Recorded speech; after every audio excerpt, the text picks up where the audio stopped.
Drop the vape pen. Get yourself some gold paint. This week on That Car Show, it seems to be all about Ryan and the cars he's driven, but I promise you it definitely isn't. He talked about one particular car. What was the phrase you used, Ryan? Or Lindsey? Sublime? It was Sublime. So tune in to hear which car he called Sublime. He also talked about driving a Diablo, a car that dreams are made of. We talked about the comparisons to the Jamiroquai video. Apparently not Sublime, though. Sorry. Not Sublime. That wasn't the Sublime one. We also gave the team a challenge, and it's all about what was peak Porsche. If you could go back in time, what year would you go to? So listen to our answers on that.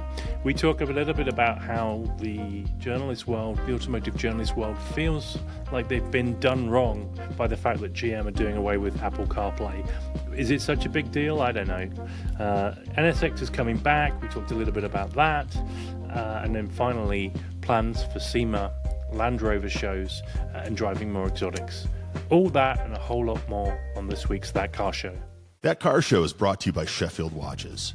Sheffield is the storied watchmaking brand that was revived a couple of years back by our good friend Jay Turkbus, and it's seen wild success in both the car and watch enthusiast communities. Sheffield offers a wide selection of watches, many inspired by the iconic designs of its 1960s dive models, most notably the one that Jay's parents gave him in 1970, which ignited his lifelong passion for watches.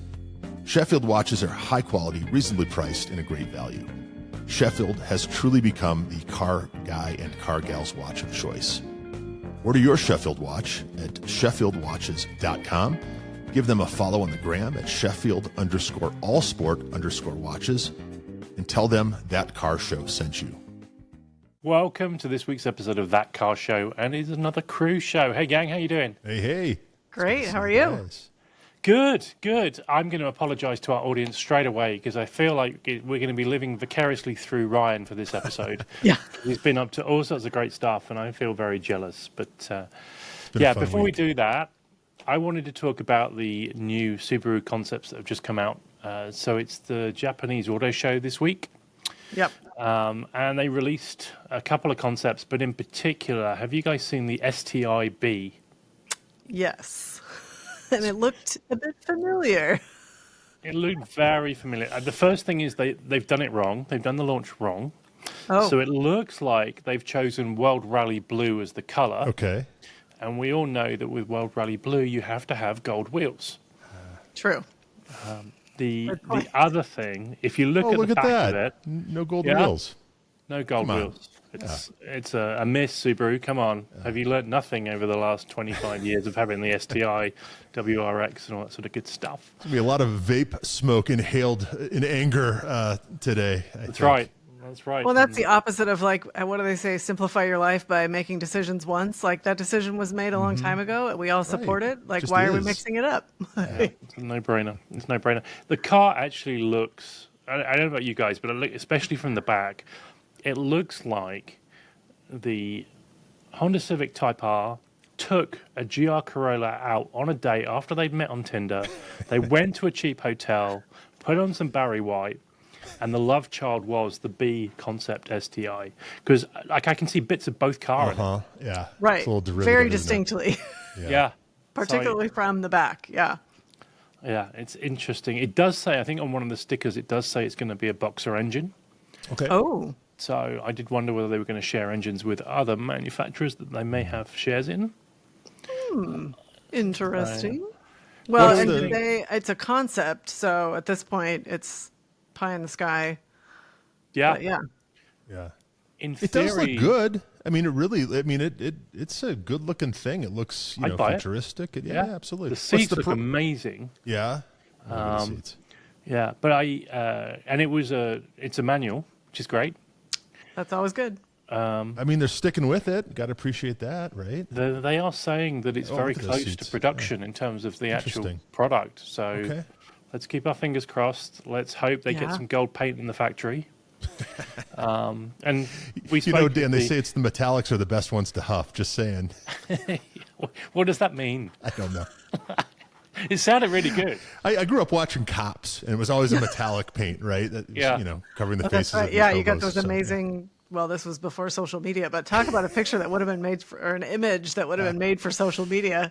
Just the metallic. Did you see those? There's in the your UK, ad. Dan? There's your ad right there. Yeah. Gold. Drop the brand vape new. pen. Get yourself some gold paint. Go for a drive. But I think for me, that's a yes. Make it and people will buy it. 100%. 100%. I guess the nearest thing that we have to that in real life right now is the GR Corolla. We've talked about that quite a few episodes. But Ryan, seeing is believing, and you've finally been able to get behind the wheel. Is that right? It's over there somewhere. Yeah, thank you, Toyota. I think I'm the last car journalist in the country to drive the thing. But I wanted to drive the 25 before the 26 came out. And, I'd heard such wonderful things. But the other thing is everyone I know that bought one sold it within a year or two. With the exception and bought of a Porsche. Guilty. Yeah. But you're one of a handful of friends who did that exact same thing, and so I figured, well, this must be flawed in some way. It must not be this perfect thing, I had read about. But and I got to say, so I took delivery of this thing. I guess it was Monday, and the Toyota people rolled up, and this one's in this beautiful dark gray, which would probably be the color I would go for. It's a good looking thing. It's got the boxed fenders. It looks good. It looks the part. And I drove it around a bit for the first day or two and just really wasn't blown away. It's a pokey thing around town, right? It's a single turbo, right? And like any single turbo, it can be a little on off around the city. And didn't think a whole lot about it. Rides a little flinty, and then I took it to the canyons.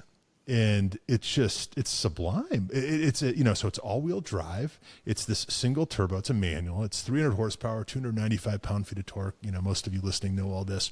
But there's something about that recipe that just comes together so well. It's light on its feet.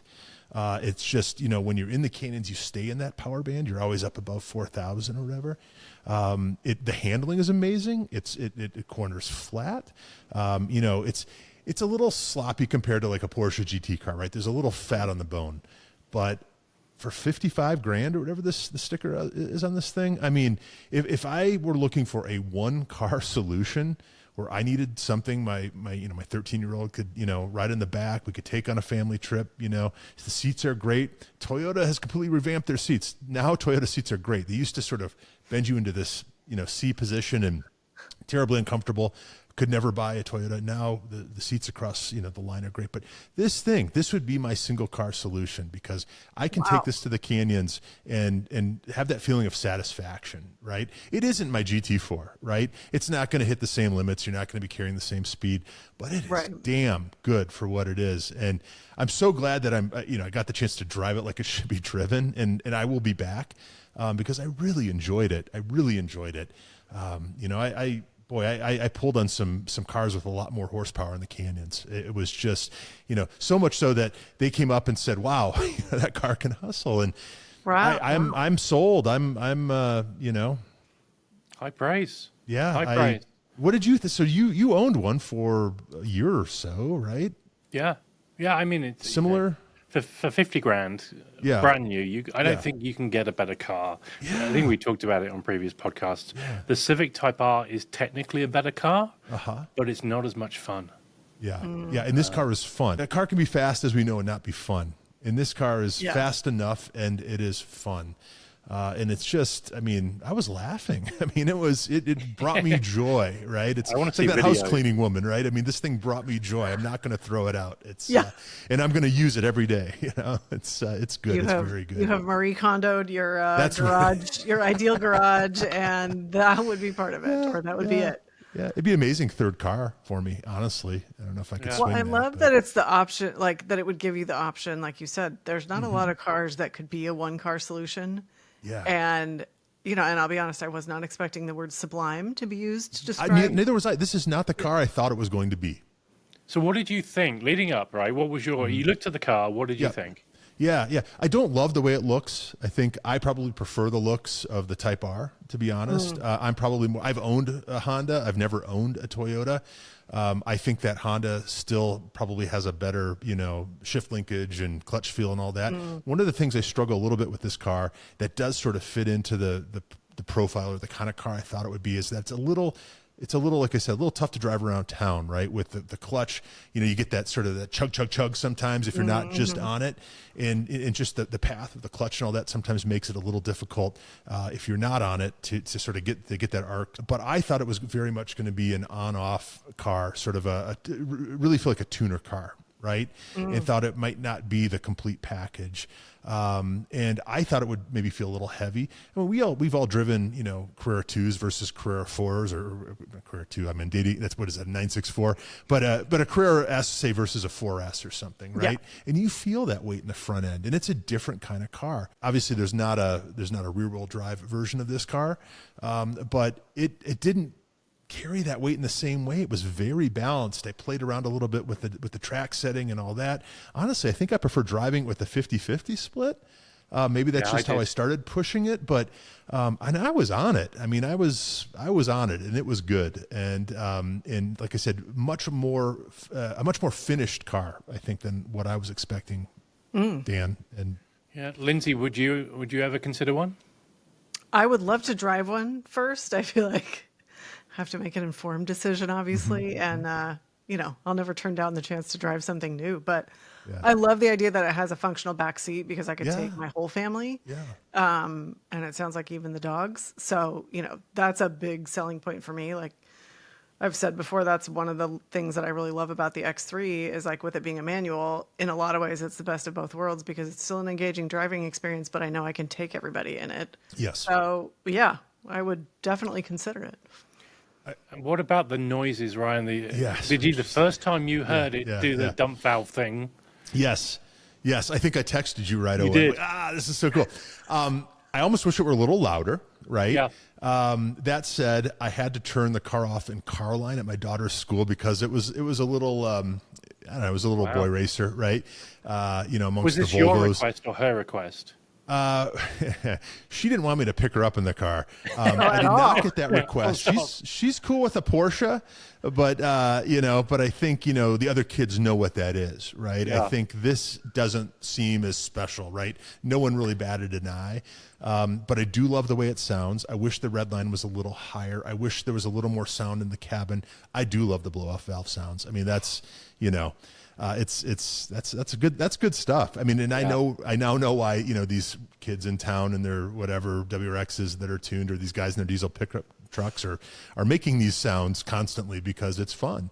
But I think that if it were mine, this is a car that I think I probably would tune a little bit. Our buddy Johnny Lieberman has tuned his car to high heaven. He's done all sorts of iterations, right? With, in conjunction with aftermarket, outfits and stuff. This does, as good as it does seem like a blank slate, probably unlike any other car I've ever driven. Right, it seems like it's probably capable even of so much more. As wonderful as it is in the canyons, it could use a little more smoothness, a little more grunt down low around town. It is kind of a clunky thing to drive like in stop and go traffic, right? That said, it's good enough where if I needed a one car solution, I could handle that and I would still have a lot of fun in the weekends. In Colorado, it's all wheel drive. Get yourself some snow tires, done. This is your car. They're supposed to be amazing in car parks in the snow. Obviously with snow tires, not with just summer tires. Does it snow in Seattle? Yeah, it does. It does occasionally. And when it does, you really need it. But high praise from Ryan. Yeah. Can I ask why you sold your car? And I know that it's not just the car. There are other factors. You made a move from Seattle to LA. Do we have to keep talking about the fact I sold mine? Come on. What if we promise this is the last time because I had the same question? Okay. Oh.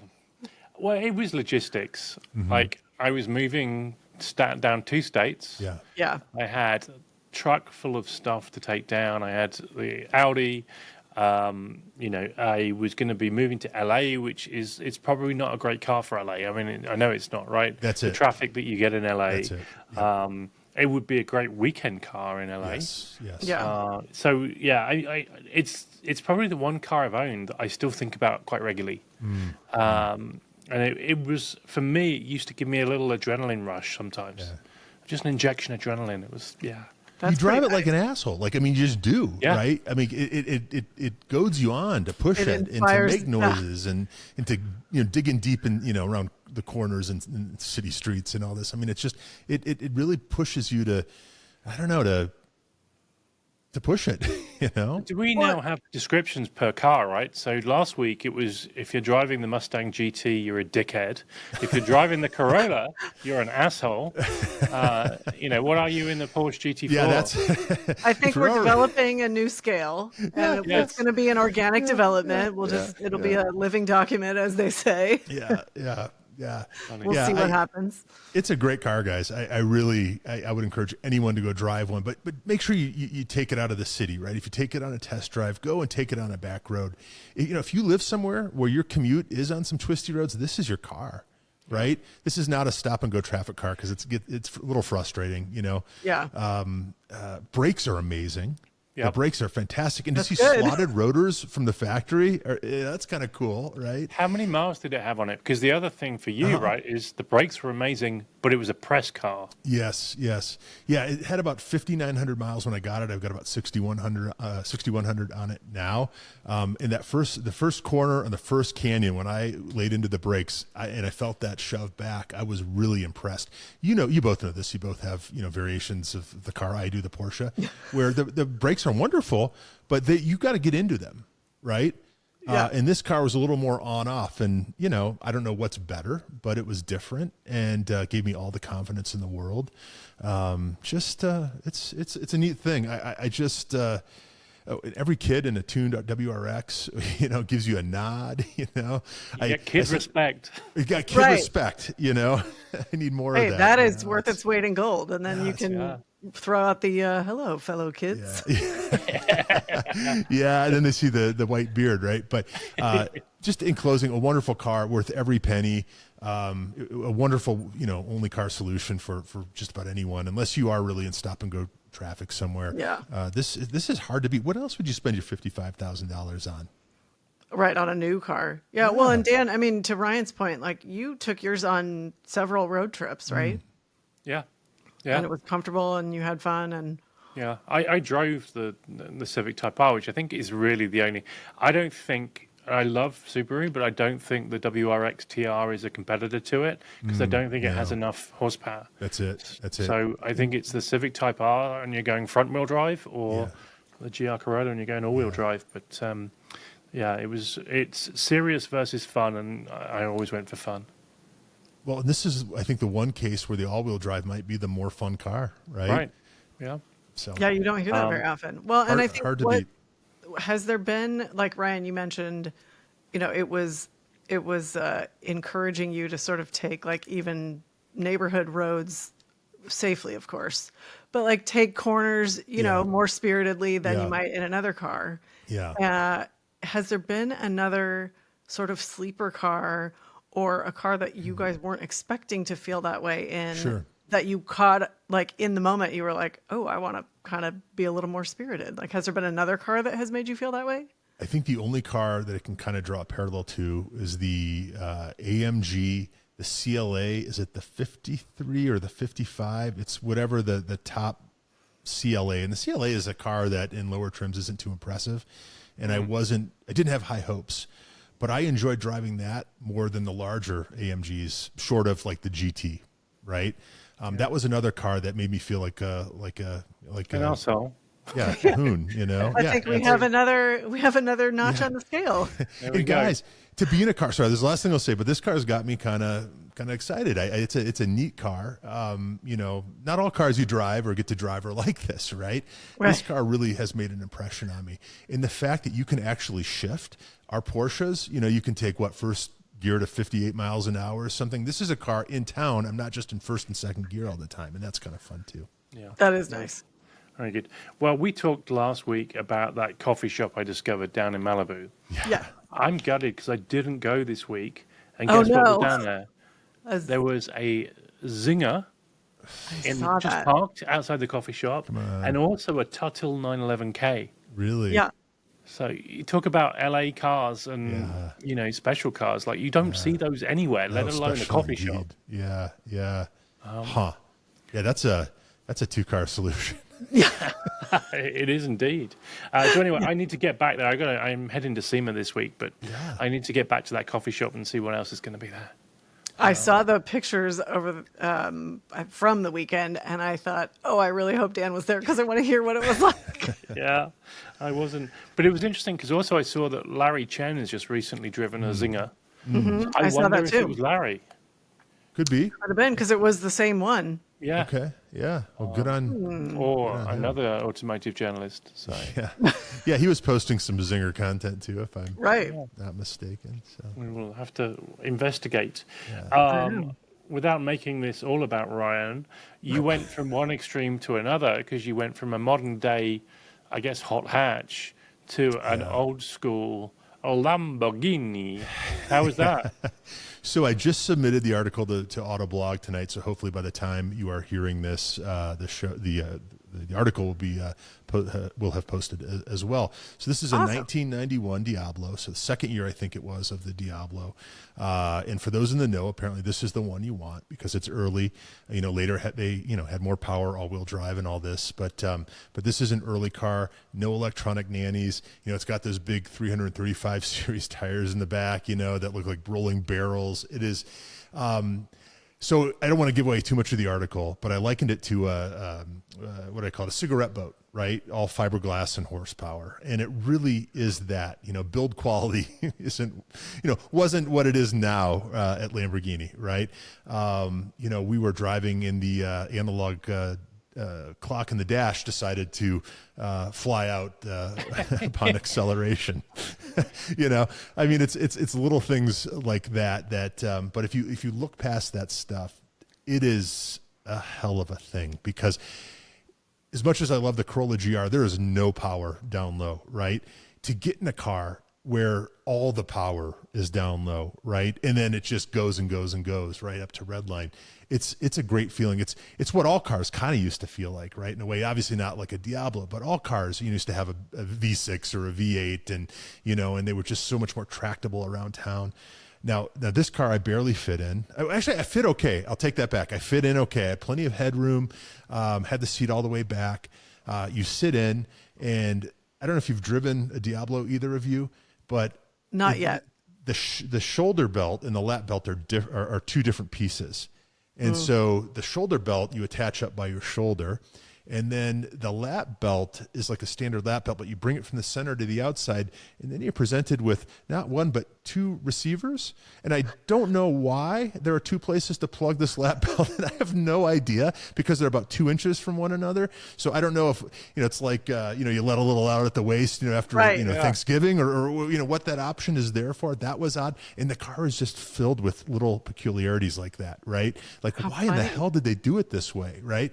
Where it could have, one of you mentioned the simpler solution, right? Like, why are we complicating this? But that said, you get in, you turn the key. It's a dog leg first, which, you've got to sort of be paying attention to. But it roars to life, and it's just, nothing sounds like that car. Nothing sounds like a V12, right? Through a gated manual. And it just goes. And it's got manual steering. When was the last time you drove a car with manual steering? It's been a little bit. I think the closest thing I can liken it to would be a Lotus Elise with 2.5 times the horsepower. And that's really what it felt like. But everyone gives you a thumbs up. No one hates on this car, right? Like it is an experience just to see it. I had the feeling out driving around that most of the people seeing it probably never actually seen one in person. I go into detail in the article about the first time I tried to take the car out and it broke down and some of the characters we met along the way. But, everyone has thoughts on a Diablo, and, you drive it and it grows on you and you want one. And, these things are going for about $250,000 right now. I don't know if it's where I put my $250,000, but also, like a boat, it's really great when your friend has one. Right. I was going to say, it's sounding more like get a friend with a Diablo. I think that's the move. I don't know anyone who has a Diablo as a second car even, right? It's like a fifth car or a sixth car. But what a good fifth car or sixth car it is. It's a tremendous thing. If you ever get a chance, do drive one. Because I think by the time even the Murcielago came around, it was a different car, right? Yeah. Probably for better. but a different car. And that Diablo was just a moment in time. Read the article for more because I kind of nerd out on it. It was. There we it was go. pretty I cool. will always remember the video for Cosmic Girl by Jamiroquai, where the car is racing through the, and someone had, the story behind that is that someone had driven it and crashed it in some way where the windscreen got smashed. So if you actually watch the video, he's driving the car without a windscreen. Oh, interesting. Yeah. And now Gotta you love know. those little behind the scenes tidbits. Yeah. There we go. Yeah. But Yeah. How do you fit in there with that hat? that's right, with the horns. Very Yeah. carefully. He should have got the Roadster. Guys, it's a amazing. Again, this and then I'll shut up. But drive one if you get a chance. Just sit in it. Just commune with it because they don't make cars like that. They hardly made them then. It's a special. The car's got an edge. It is just. It is living. It is living. Nice. Driving. What's next? Are you allowed to say? Yeah, I'll tell We you. have to watch the You space. heard it here first. Or maybe we get people to comment. What should Ryan? okay, So okay, 'cause- the theme here, right, is that you're driving cars from your youth that were posters on your wall, Exactly. Poster cars. Yep. and you've already driven Carrera GT, Yep. Diablo. Yep. What else? F355. 355. Yeah, I guess that's just those three. So we're But we've talking got- 90s ish. Yeah, early and you're- 90s, you know. Yeah. So let yeah. us know what Ryan should drive next. So Yeah. we want I them guess to the Courage- postulate. Yeah, Courage GT came a little bit later, but that was Yeah. that's a forever car, right? So Yeah. Okay. We will watch this space and maybe reveal next week what's next. you're going to be impressed. Yeah. Okay. Is it Italian? Give us one clue. One Yes. clue. There we go. Yes, it is. Ah, well. Well, it's not the F40 because I know that's in the shop, but we will see. The F40 is back, baby. Oh, wow. Oh, but I'm not wow. saying that's the one. No. but you're not because- saying it's not the one. There's some other good ones in there too. Next week. True. Next week. I thought, based on, we got a lot of good feedback last week about the VW comments we made. So I thought we would do a slightly different question for the group. And hopefully you guys have done some research because I gave you the Yes. question in advance. Yeah. I've got a wonderful question, wonderful answer, but I know that Ryan believes he's right. And I think Lindsay believes she's right.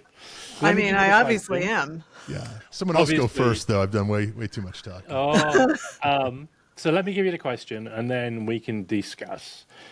So you've stolen Doc Brown's DeLorean and you decide to go back in time and visit a dealership during peak Porsche.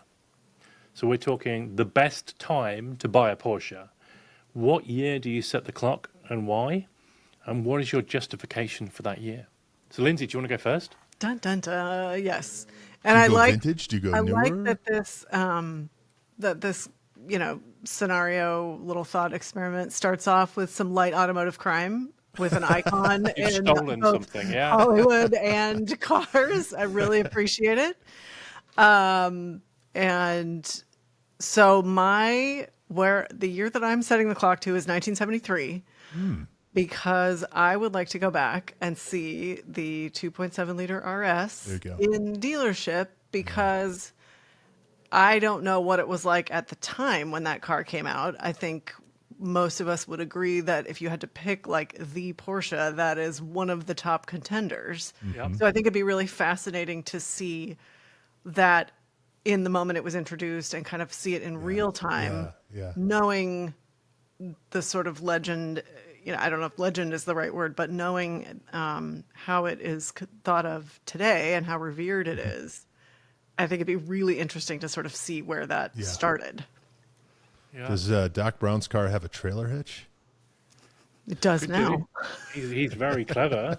And imagine like at the time, I wonder if people knew what they were looking at when they walked in, because Right. sometimes some of these cars, these legendary cars, at the time they're not considered legendary, and even to a point where sometimes they don't even sell a lot of. Right. People are like, what is this? I don't want it. Why would you ever? And then, decades later, they're like, wait, that was the peak or that was the penultimate or, I mean, I think I may be misremembering, but I think there was a little bit of that with the 959 because it was such a huge technological achievement, but it was different. And people were kind of like, it takes like people need a moment to process it. So I'd be curious. Obviously, it wouldn't be the same as it is now, but were there people that like recognized it for what it was at the time, or was it sort of a sleeper and like only with hindsight we look back and realize what a big deal it was. So I would love to, see that in action. Nice. I don't Ryan, know I that feel that. like. Go on. Oh, sorry. I was just going to say, I don't know that the 73 RS was nearly as appreciated in time and period as it is now. And in fact, I seem to recall some stories about, these cars sitting, other things, tomfoolery to sell the things. I would not be surprised if that was the case. That's why I think it'd be that would be my guess. And I think it'd be interesting to, especially because you could walk into a dealer and see one with the benefit of knowing what we know and just be like, this is wild. And I kind of have this amazing secret and nobody knows. Yeah. And you think what else was in a Porsche dealership in 73? It would have been a 914, right? Yeah. Obviously your 911. Was the 912 still being made in 73? No, Probably I don't not. think so. Yeah. But maybe, when did the 928 come out? Well, that would have been. Don't know. Ooh, I'm going to look that up because now I want to know. We can ask our Ask our research department. assistant. Yeah. So that was 77. I would have guessed earlier. Yeah. Okay. Yeah. Interesting. But right around the corner. Interesting. It's a great answer because I think the general lineup was also pretty solid, right? Right. Except for those 914s, but The we've bar come has around been on set those. high. So, yeah. Very high. Ryan, what are you going with? Let's hear the next right answer. Well, I'm glad you went further back than I did, but I knew right away what year, and for me, it's 2011.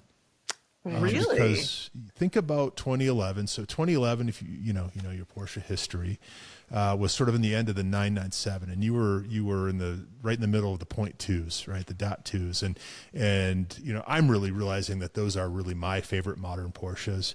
Our pal Tom Horan just took delivery of his RS 4.0, and being in that thing, like that is it. That is the alpha and the omega. That is the car. That said, the lesser 997s are equally wonderful. It's just the right size. You've got the right visibility. They're just fantastic. And the point twos for me with the GT3 and all that, it's really when it sort of came together for me. So 2011 was an interesting year because you were really at the end of the 997, the 990 right around the corner.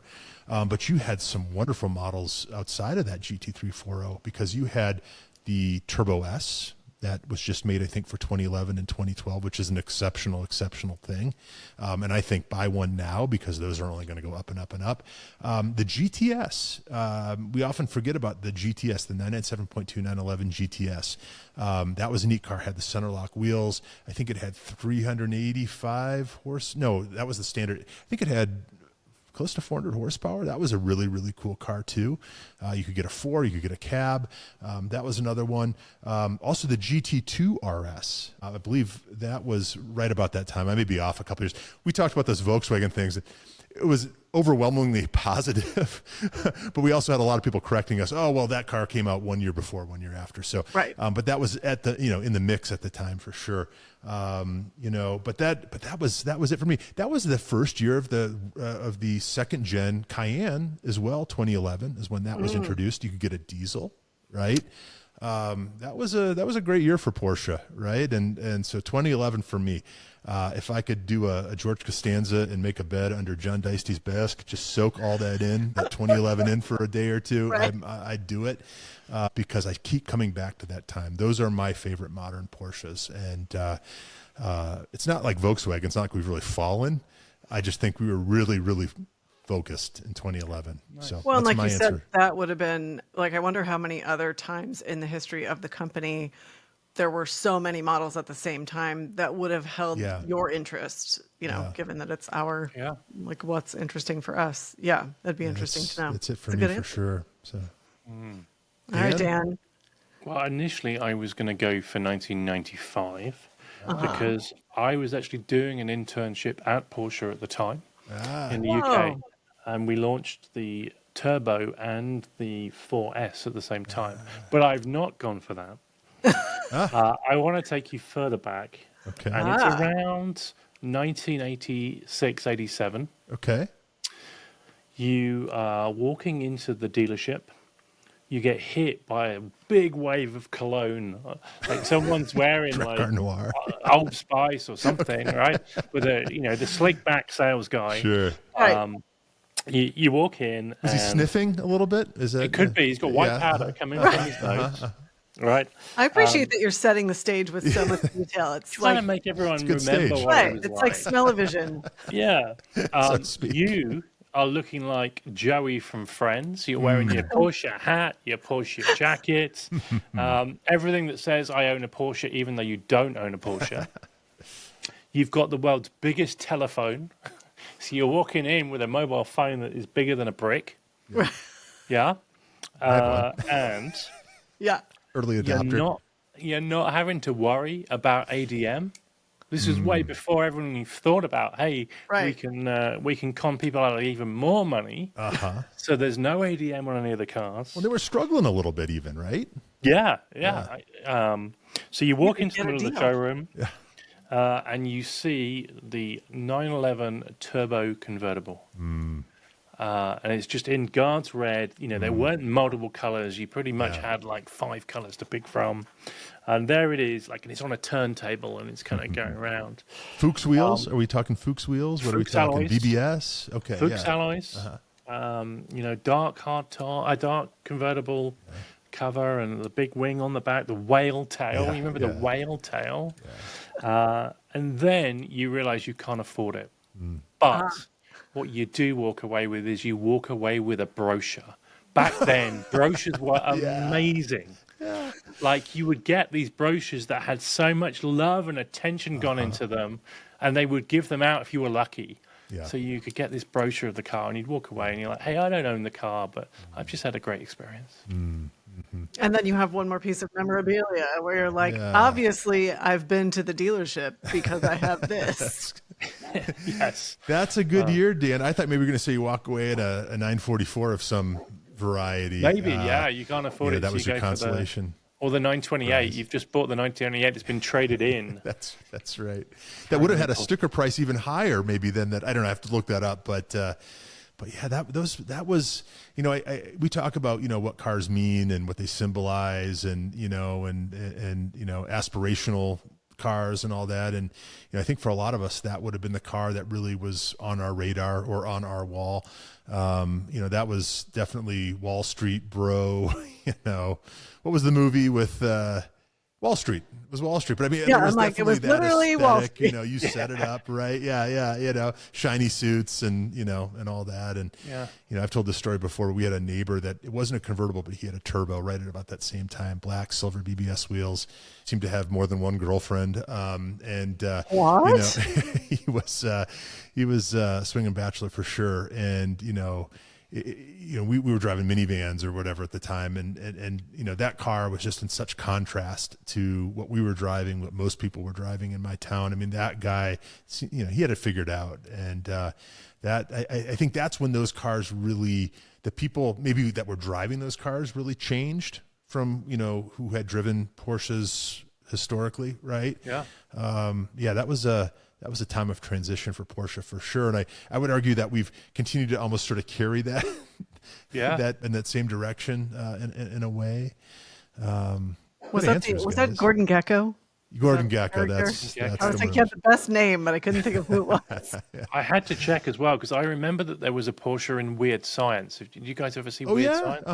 Yes. I think it was a 928. It 100%. Wasn't a 911. So in a Mondial, I think, right? Wasn't it a Ferrari Mondial as well? Yeah. I love that movie. That's a great. That's a great callback. Chet, was it? The brother, the big reference. Brother. Yeah. But let us know if you agree or disagree with us. Let us know what you think in the comments. Was peak Porsche? Have we completely missed the mark, or did Lindsey get it right, or did Ryan get it right, or did I get it close to right but couldn't actually buy the car? I got the brochure. I like that you threw a curveball in. Yeah. The journalists of the world seem to be in uproar, and I don't really understand why. So I think GM have recently announced that they're no longer going to be supporting CarPlay or the Google equivalent. And there's been lots of different journalists complaining about this. I've seen it on LinkedIn. I've seen it on Instagram. And I guess my question to you guys is, would we actually care if we still had navigation, we still had the ability to skip through music? Like, would you miss CarPlay now? Yes and no, because I think you're right. If you still have all the features available, it's really nice. But I think there is, we get used to a certain system, and I think there's a universality to Google or not Android Auto, but CarPlay, for me, and just knowing that you can, it's like going to Starbucks, you know what you're going to get, and so if you get into a car and you can get in, if it's got CarPlay, you already can just start using it without having to learn it. Yeah. So yeah. there's that part of it. But, I would hope that whatever they're moving towards is relatively intuitive. And so pretty quickly you'd be up and running. So I think I'd get over it. Yeah. Ryan? Yeah, I think I'm actually a case study because, we have this Polestar, and it was the first car that we'd had, I guess, that where Apple Play wasn't automatic. And what I mean by that is it has Apple Play, but Apple Play isn't wireless. You've got to plug in through the USB. And so we just got in the habit of not using it. And so Polestar, Volvo, whatever, has their own version, which is no less good, does all the same stuff. And we've just gotten in the habit, I guess, of using that. It's got its own navigation, all that. So I don't miss it. I've never felt inclined to go get a cord to plug in the phone so I could use Apple Play. There's nothing that Apple Play, I don't think offhand, can do that their proprietary system doesn't. That said, when I bought my Porsche and I bought the GT4, I wasn't going to pay for Porsche navigation, right? So that was a workaround for me to be able to plug in. Again, you've got to plug it in, but I've gotten in the habit and I use it there, right? Play music, the few times I listen to music in the car. So I don't know. I think at one time it would have been more important to me. I'm a Mac guy, iPhone, MacBook, whatever. But yeah. I don't know that it's as important as it used to be. I think its time they never really, I take that back. I think recently they did push it forward, but for the longest time, it never really changed, right? So I don't know. I wouldn't lose any sleep over it. Dan, you? It's a weird one. I guess the only thing I would miss is sometimes I will use Siri. So I will be like, hey, Siri, text, blah, blah, blah, or hey, Siri, navigate me to here, or hey, Siri, what was the score in the soccer, the football? And my Siri's now going off. But what can I do for you? Yeah, it's listening too much. Right. I actually begrudge the fact that my car has CarPlay but doesn't have wireless CarPlay. That's what I want because I just had a McCann loaner for 24 hours. Yeah. And that you didn't even have to plug in, and it's like it looks like the same, screen. It looks like, come on, Porsche, just sort it out. So it's so close, right?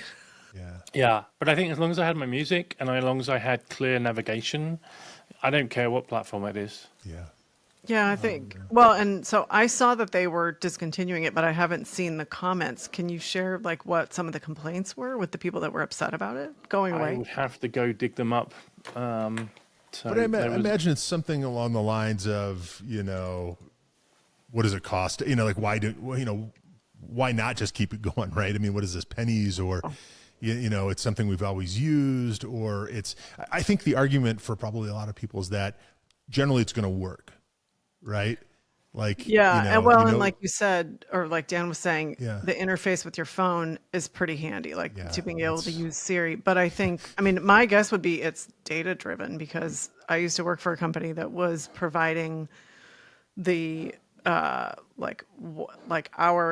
system, and it was a CarPlay competitor, but the OEMs owned all the data, and that was one of the complaints about Apple and Google is that if they plug that into their cars, you get the universal, functionality, but they don't get the visibility into the user data. So the appeal of using their own platform or working with a company that has built one, they get to see all of their user data, which is invaluable to them. So that would be my guess. It's a good. I've got so I'm connected to a few car journalists on LinkedIn, and this is Yuri. So if you don't know Yuri, he's one of the hosts of The Straight Pipes, which is a very successful YouTube channel. It's Yuri and Jacob. Hey, and we're going for a drive. That's their channel. And Yuri has said, GM getting rid of CarPlay and Android Auto across all models in the future. Dang, big mistake. Someone please Control Z this real quick. Well, that's clever. So he's clearly not happy about it. You know what pisses me off more, if I may, is my one complaint about this. Don't hold back. GR Corolla, it's got a charging pad that doesn't do a damn thing. You can get it just so 2 seconds later the light starts flashing. I've taken the case off. I've put the case on. I've tried my new iPhone 17 or whatever this is. I've tried an old iPhone. It doesn't do squat. Other cars, they seem to either work or not work. To me, that's a much more important feature. And especially if you've got wireless CarPlay, right? You need to have that charger. Yeah, that's true. Well, those are tough. Super warm. Yeah, phone warmer, right? No, you're good. Yeah, exactly. I mean, how else is your phone supposed to stay warm in the winter? But that's one of those things where you see it and you get excited because you're like, oh, the ease. And then to have it not work, it feels like doubly frustrating because you're like, I was promised this amazing thing. Yeah.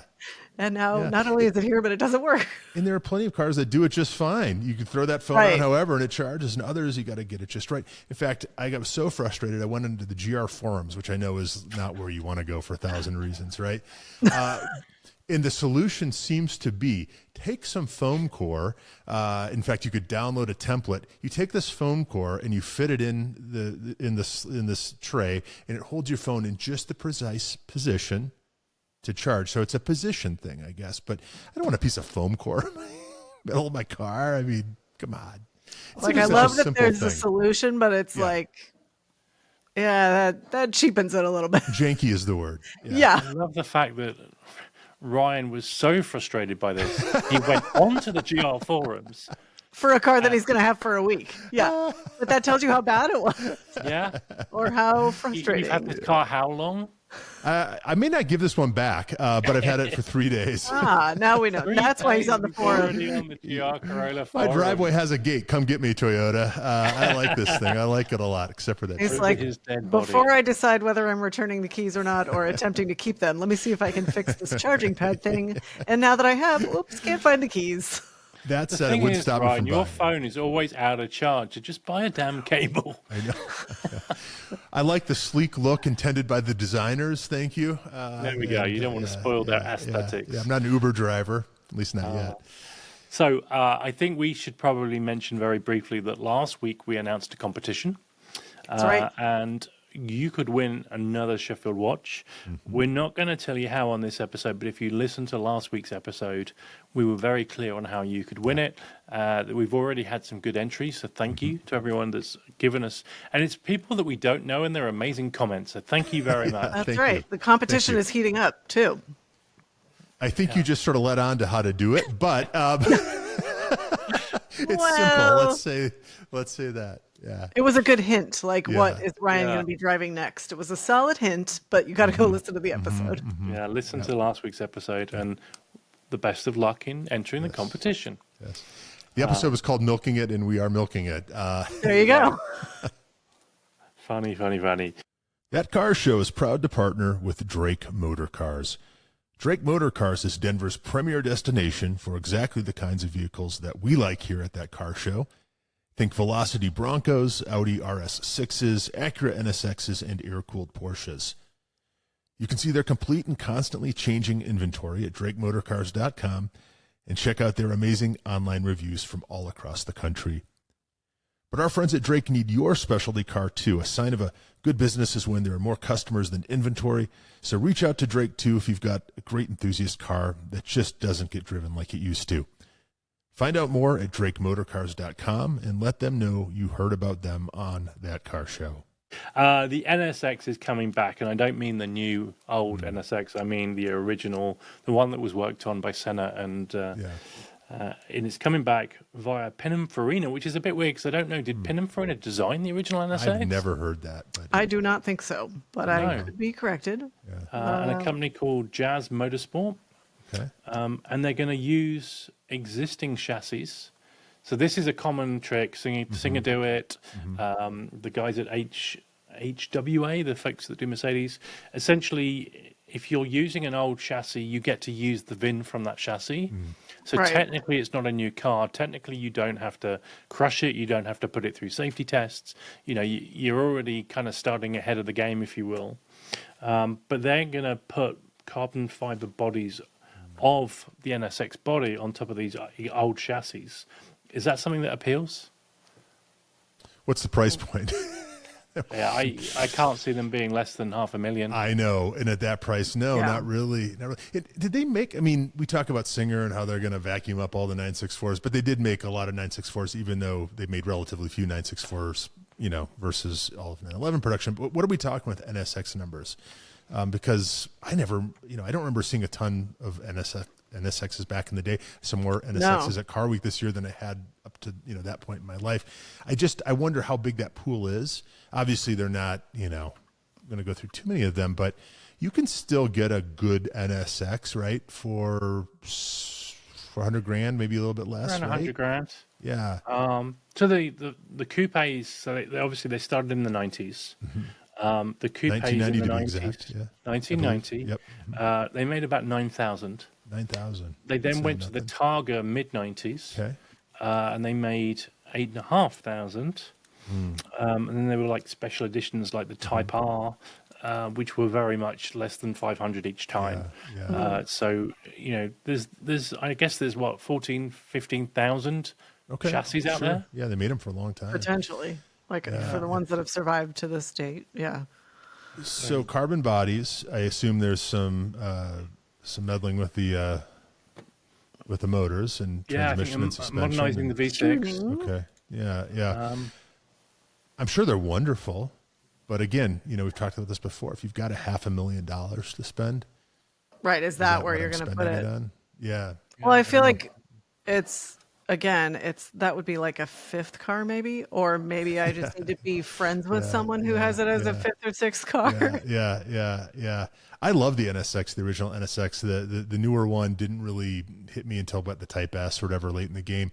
But that original NSX is a truly beautiful car. I've never driven one, but all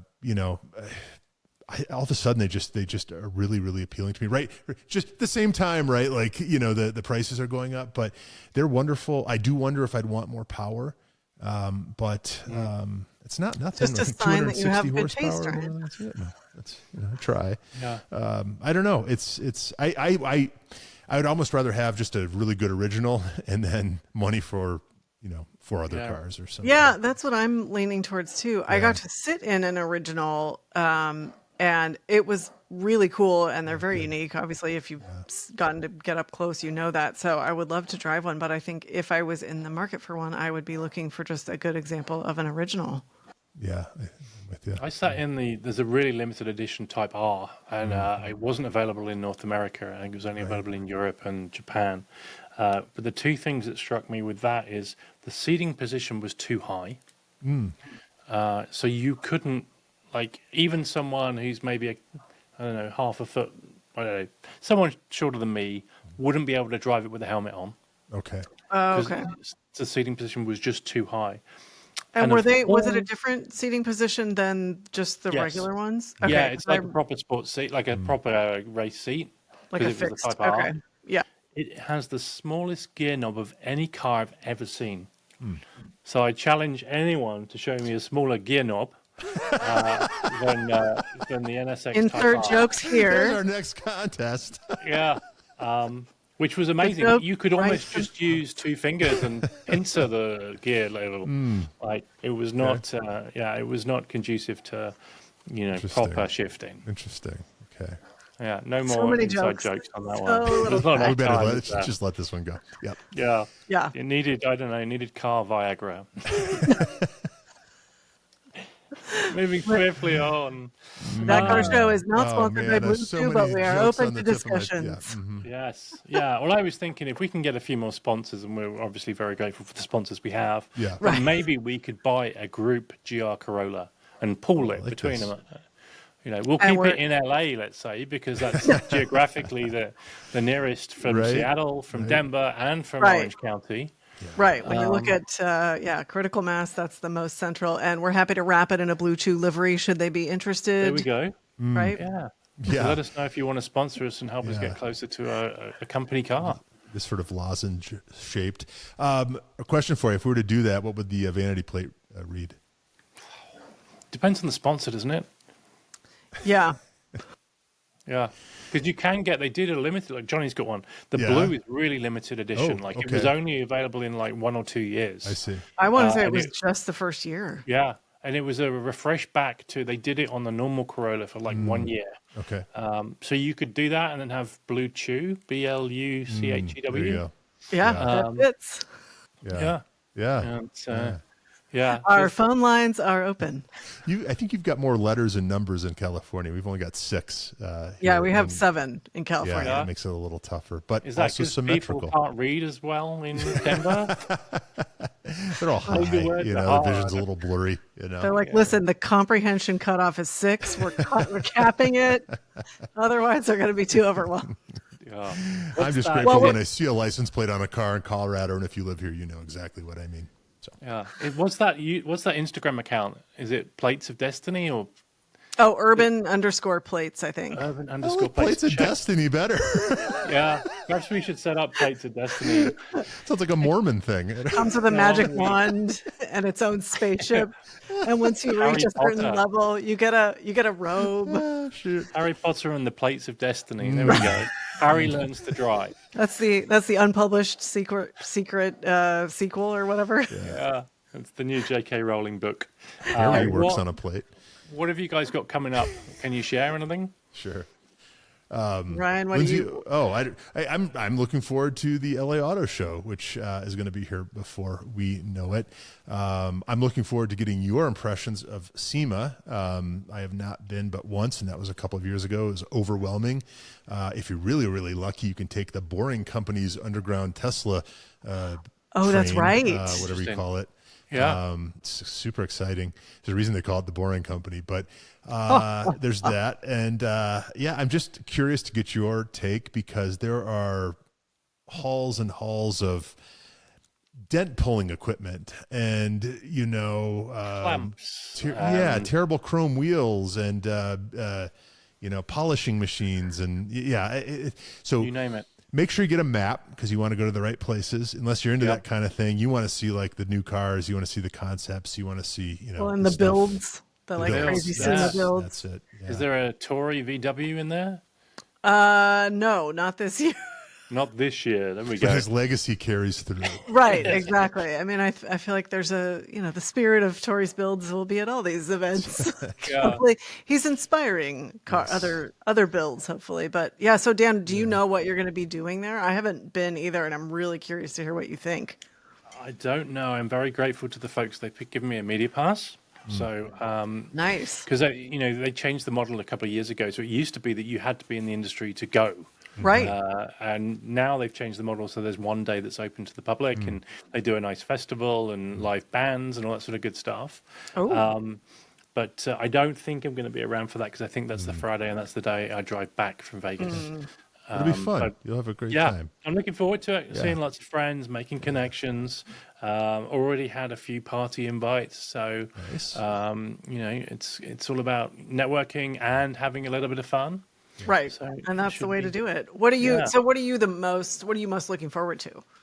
Just the builds, I think. Yeah. You see occasionally on Bring a Trailer or something, the ex-SEMA build, and this Right. is always after the fact, whereas you're going to be seeing it firsthand. They'll be announced and launched at the show. Yeah. Yeah. Well, and So I you've think not with been, the- Lindsay, is that right? I haven't, and every year I see the pictures and I think, okay, next year I have to get there. Because Yeah. I don't remember if it was last year or the year before, but it seemed like more trucks than usual, or I think there was like a special truck theme or something. And some of those builds, like between the size of the wheels, the intricacies, the size of the tires, and then the intricacies of the paint jobs and the, accessories, it was just like really a feast for the eyes. So I'm So are curious. the people. Right. So I'm curious to hear what it's like, for real, Dan, what you think. Yeah. And do we know if you're staying at the Drift Hotel yet? I think I am staying at the Drift Hotel, unfortunately.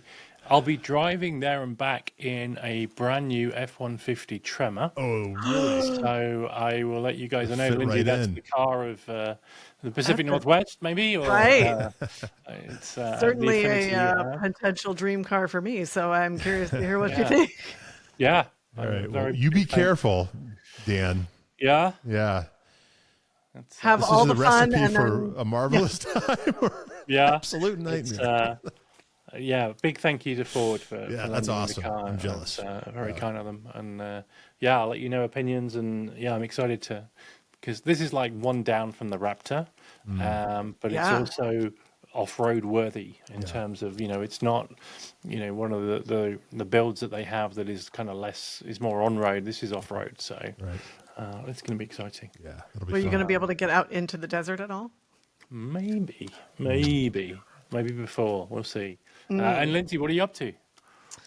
You're Not. going to do a Defender event? Am I Oh. allowed to talk about that? Or do we hold on that till...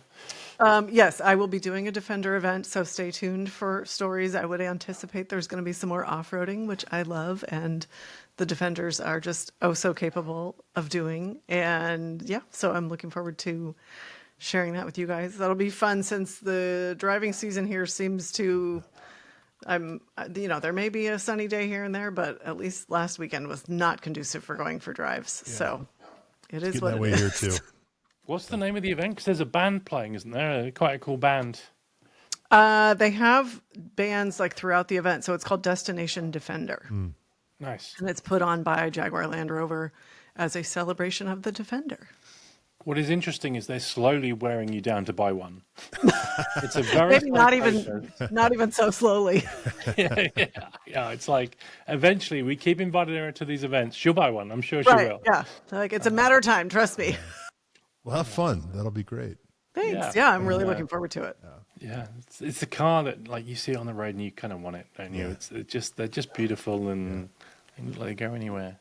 They really are. Well, and it's kind of like, Brian, you were talking about a one car solution. I think, obviously no car does everything, but I love people talk, people that drive at the racetrack. There's a lot of talk about like, if you can drive your car from home to the track, drive it on the track, and then drive it home, there's a certain, and maybe it's just personal, but it's like you feel a little bit triumphant of like, look at how capable this car is, and it's capable on the track, and it's fun to drive, and I can also drive it on the street. And I feel like the Defender is a bit of that for off-roading because they're so nicely appointed. They have all the features and, bells and whistles you could want. They're comfortable, obviously great visibility because of the height.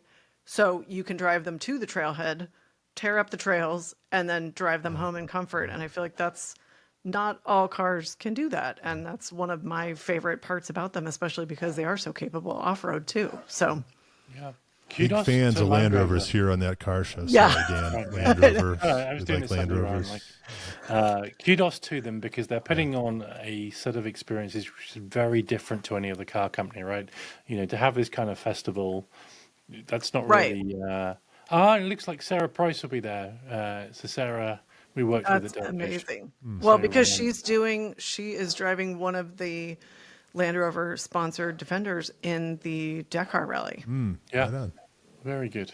So Well, enjoy. Yeah. Looking forward to hearing reports back. On I both. will bring all the stories. I think we're at a show, aren't we, folks? Indeed. It's looking that way. Yeah. Who wants to leave us with the phrase that pays?